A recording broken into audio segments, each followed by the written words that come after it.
오마이갓. 최재형 목사의 오마이갓. 오늘은 쉬운 두 번째 시간입니다. 목사님 안녕하십니까? 네, 안녕하십니까. 자, 2주 만에 뵈서 더 반가운 목사님. 2주 동안 어떻게 지내셨어요? 장마하고 싸우느라고. 네, 비도 많이 맞고 예. 하늘의 태양은 또 낮에는 뜨겁고 그랬습니다. 자, 먼저 얘기 좀 시작해 보겠습니다. 먼저 이재명 대통령에 대한 허위 사실 유포로 명예훼손 혐의로 출국 금지 상태에서 수사를 받았던 모스탄 결국 불구속 상태로 기소돼서 재판에 넘겨졌습니다. 아마 이제 출국 금지가 계속 길어질 것 같은데 모스탄의 재판행 이거 목사님 어떻게 보고 계십니까? 예, 저를 보는 것 같아요. 저하고는 반대의 캐릭터지만 거기도 출국 금지를 그렇죠. 당하고. 재판 받아야 되고. 예, 그래서 저는 윤석열 정권에 의해서 출국 정지를 당했지만 거기는 이제 이재명 정부에서 출국 정지를 당했는데 그래도 싸죠. 왜냐하면 이 사람의 범죄 행위가 이게 발단이 된 게 국내에서 발생한 게 아니라 미국 워싱턴 DC에서 기자회견을 열어서 거기에서 이재명 대통령 소년행 이런 수감 사실, 수감 사실을 이제 주장을 하고 허위 사실을 유포했잖아요. 예, 그것 때문에 이제 범죄 행위는 미국에서 했지만 이 사람이 이제 국내에 들어왔고 그래서 이제 경찰에서 이제 수사를 요청했지만 불응을 하고 이래서 이제 결국은 출국 정지를 당하고 검찰은 검찰대로 정식으로 출국 정지 조치를 내리고 그렇게 했는데요. 이 사람의 그 특징은 잘 아시다시피 부정선거 음모론자예요. 네. 그리고 지난 6.3 지방선거 때 며칠 앞두고 이제 귀국한 것도 부정선거 감시단이라고 하는 그 단원을 이끌고 온 것도 자기가 개인적으로 주도하는 민간단체지 이게 공공의 단체가 아닙니다. 네. 그러면서 이제 그가 주장하는 건 딱 하나입니다. 중앙선관위 위원들이 돈과 뇌물로 판사들의 입을 막아서 부정선거를 주장하고 있다는 거. 그 다음에 이재명 대통령의 그 소년원 시절 그런 근거 없는 거를 자료와 근거를 댈 수 있느냐 물어보면 그때 그 사진에 입고 있는 옷과 소년원 시절의 옷이 똑같은 거다 이러면서 그 제보자의 신원을 밝힐 수 없다 이러면서 이제 자기 방어를 하고 있는데 다 궤변이고 거기에 마땅한 처벌을 받아야 된다 저는 그렇게 생각을 하고 특별히 이제 심화보 목사 교회 토크쇼에서도 누누이 거기서도 질문자가 질문했거든요.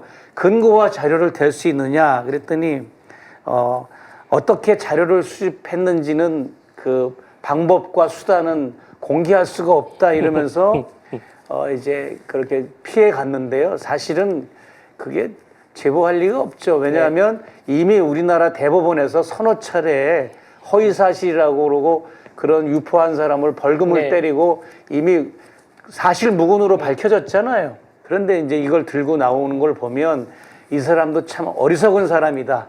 이렇게 볼 수 있을 것 같습니다. 고국당에서 오래 머물기를 제가 기대해 보겠습니다. 그리고 전환길 하나 이제 그 세력들이 이 사람을 위해서 모금 운동을 하고 있습니다. 난 그거 보면서 저는 은근히 질투가 나고 화가 나네요. 저렇게 저는 근거 없는 사람이 주장하는 것 또 탄압이라고 그러면서 모금 운동을 하고 있는데 뭐 몇 억씩만 모금 운동을 하더라고요. 근데 이제 저는 관심들이 없으신 것 같아요. 송구합니다.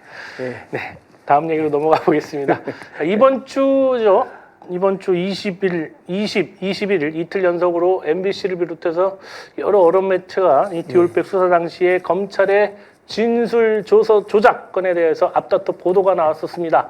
자, 이 당사자인 우리 최재형 목사님 이 건에 대해서 좀 설명 좀 부탁드려 보겠습니다. 글쎄 뭐 디올백 사건은 이미 이슈도 다 이제 떨어지고 해서 이제 종결되면 좋은데 잊을만 하면 또 나오고 잊을만 하면 또 연락 오고 이러는데 이번에 이제 MBC를 비롯해서 여러 매체들이 이틀 동안 연속으로 보도한 그 내용의 핵심은 이제 그 김건희한테 면죄부를 준 검찰 있잖아요. 콜검 그때부터 그런 사람들에 대한 그런 그 이제 다시 한번 이제 그 법의 심판 그리고 또 무혐의를 내렸던 최종 무혐의를 내렸던 그런 검찰 수뇌부들에 대한 심판 네. 그거를 이제 거론하면서 최재형 목사가 검찰에 출두해서 수사를 받을 때 그 진술 조서라고 하는 거는 기침을 하면 기침 소리, 방구를 끼면 방구 네네, 소리까지 네. 다 적어야 되잖아요. 그런데 너무 편집을 하듯이 자기들 입맛에 맞게 편집을 한 거죠. 네. 검찰이 이건 뭐 청탁이 아니지요라고 하면서 장황한 이제 부연 설명을 한 것도 빼어 있고 네네. 제가 발언한 것도 삭제되어 있고 그런 거를 이제 MBC가 중점으로 다뤘던 거고요. 네. 그리고 이제 두 번째 다뤘던 거는 수사심의위원회. 수사심의위원회에서는 저는 갈 수가 없기 때문에 변호인이 출두를 해가지고 나는 이런 식으로 청탁을 했다. 이런 식으로 이런 선물을 자잘한 선물부터 디올백까지 이런 여러 가지 선물을 줬고 여러 가지 청탁을 했다. 네. 청탁을 한 게 맞다라고 했지만 수사심의위원회의 그 권고사항도 묵살한 거 이런 거를 통틀어서 이번 검찰개혁과 관련돼서 네. 이런 사례도 있다라고 하는 것을 부각한 것 같아요. MBC 측에서. 네. 예. 혹시 뭐 목사님 검찰이 조사하면서 연어회 같은 건 안 사줬어요? 연어만 없었지 엄청난 대접을 받았죠. 아, 그래요? 과일도 놓고 제가 언론에서 많이 내겠죠. 네. 과일 깎아 놓고 뭐 온갖 과자 종류, 뭐 영양갱, 초콜릿, 캔디, 비스켓, 음료수, 과일 잔뜩 놓고 우리 담당 변호인이 깜짝 놀라는 거예요. 자기가 지금까지 변호인하고 검찰에 출두를 했지만 이렇게 피의자 책상에 뭘 핸드폰 하나 올려놓을 공간 없이 꽉 이렇게 해놨죠. 그래가지고 그거 이슈가 됐었잖아요.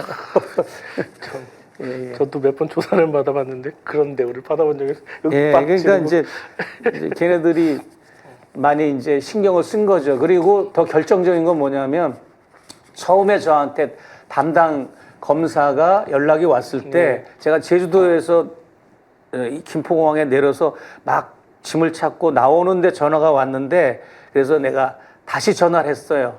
전화를 했더니 하는 말이 우리 목사님은 난처하지 않게 지하 주차장으로 들어와서 이렇게 개구멍으로 들어오시는 방법을 알려주겠으니까 그렇게 하시죠라고 얘기를 나는 그거 싫다. 나는 포토라인에 서서 내가 하고 싶은 발언하고 언론 앞에서 나는 들어오겠다, 입장하겠다 그렇게 얘기한 그 녹음 파일도 있습니다. 예. 엄청난 배려를 해줬네요. 엄청난 배려를 해준 건지 자기들의 어떤 그 회유의 그 대상이었으니까. 전략 중에 하나였던 거죠. 그렇죠. 네. 나쁜 놈들이에요. 하여튼 참.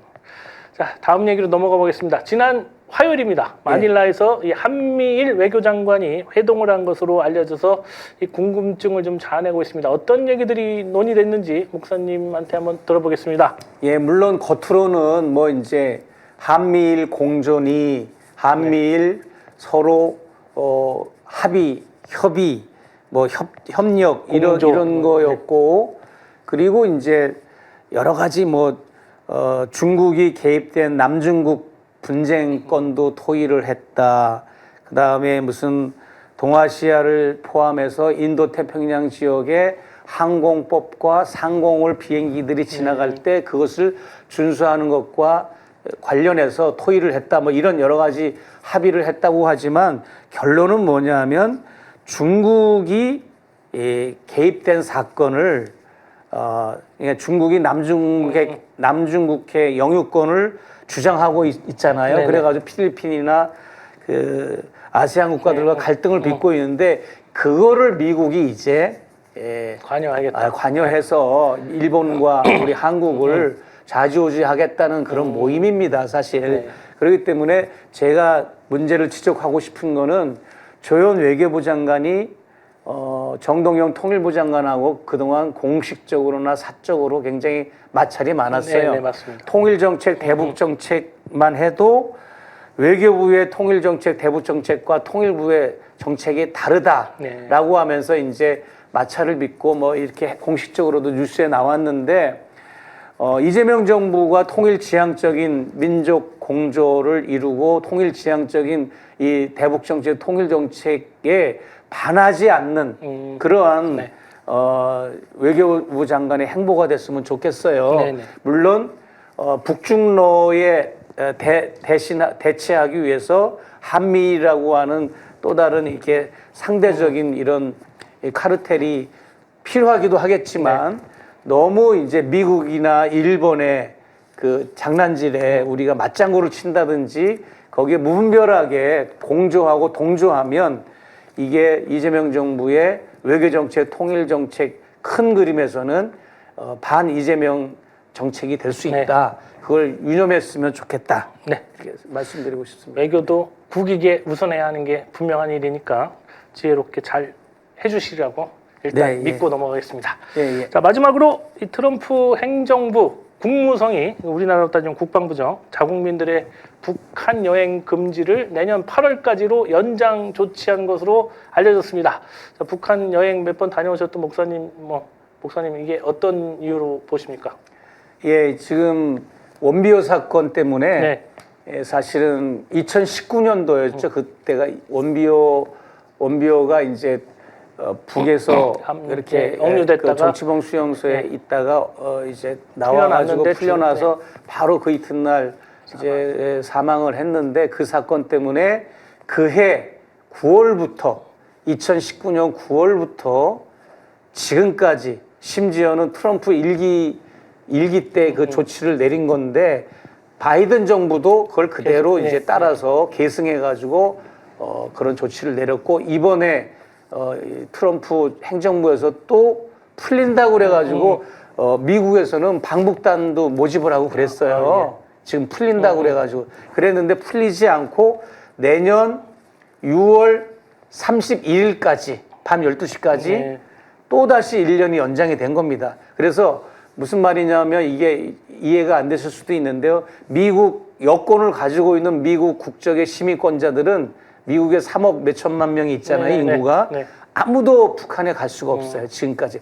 보건, 복지, 식량, 의료, 지원, 성직자 뭐 어떤 것도 갈 수가 없고요. 취재도 갈 수가 없습니다. 일방적으로 이렇게 막아놨고 만약에 이걸 어기고 가잖아요. 가면 여권이 영구 정지당하고 페널티 5만 달러인가 페널티를 물고 징역도 살아요. 그렇기 때문에 미국 시민권자들은 북한을 갈 수가 없고 다만 영주권자는 또 갈 수가 있어요. 그래요? 예. 그래가지고 진청규 기자고 뭐 이제 여러 사람들이 그것도 그 희한하네. 미국 시민권자들이 갈 수 없는 왜냐하면 미국 영주권자들은 한국 국적이기 때문에 그렇죠. 네, 그렇긴 갈 수가 하죠. 있습니다. 예. 그럼 또 나중에 또 북한 갔다 왔다고 입국 안 그거는 시켜주는 이제 수도 그렇죠. 그런 갔다 경우- 올 수 있는데 영주권자들은 국정원이나 통일부의 사전 심의를 받아야 네, 되는데 네, 네. 그런 국가보안법과 관련돼서 또 골치 아파지는 거죠. 예.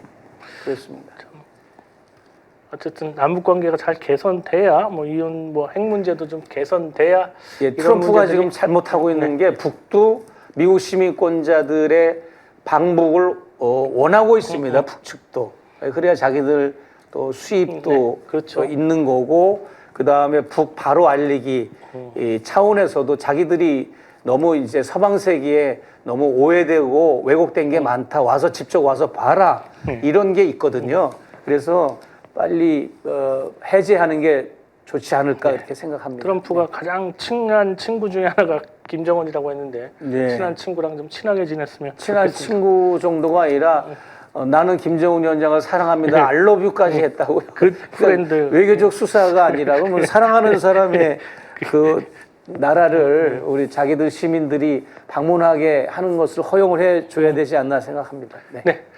자, 오늘 오마이갓 여기까지 하겠습니다. 그래서 여러분들에게 이번 주말 그리고 다음 주 우리 목사님 강연이 있어가지고 강연 소식 좀 안내해드리겠습니다. 먼저 내일 모레 일요일에 서울 구로구에 위치한 서울 중국 동포교회에서 오전 7시, 9시 그리고 11시 이렇게 세 번에 거쳐서 연속 초청 설교가 있습니다. 이게 세 번 다 같은 내용인가요? 아니면 다른 내용입니다. 다른 내용으로요? 예. 다른 내용으로 7시, 요, 9시, 요청을 하더라고요. 그런 것도 처음입니다. 그러니까요. 보통 법문제 뭐 하나 가지고 여러 번 설계하잖아요. 네, 1부 예배, 2부 예배, 3부 예배 다 근데 똑같은 이제 그분 내용인데. 얘기가 자기 교인들을 3번의 예배를 다 참석하게 하겠다. 그러니까 각각 다른 설교를 해달라. 그렇게 얘기하시더라고요. 네. 그리고 이번 주 수요일에 네, 이번 주 수요일에는 또 28일인데요. 예. 저녁 7시에 민족문제연구소 고향 파주지부 주최로 주염역 근처에 바다소리 솔루션이라고 있다고 합니다. 거기 한의원에서 특별 강연이 있습니다.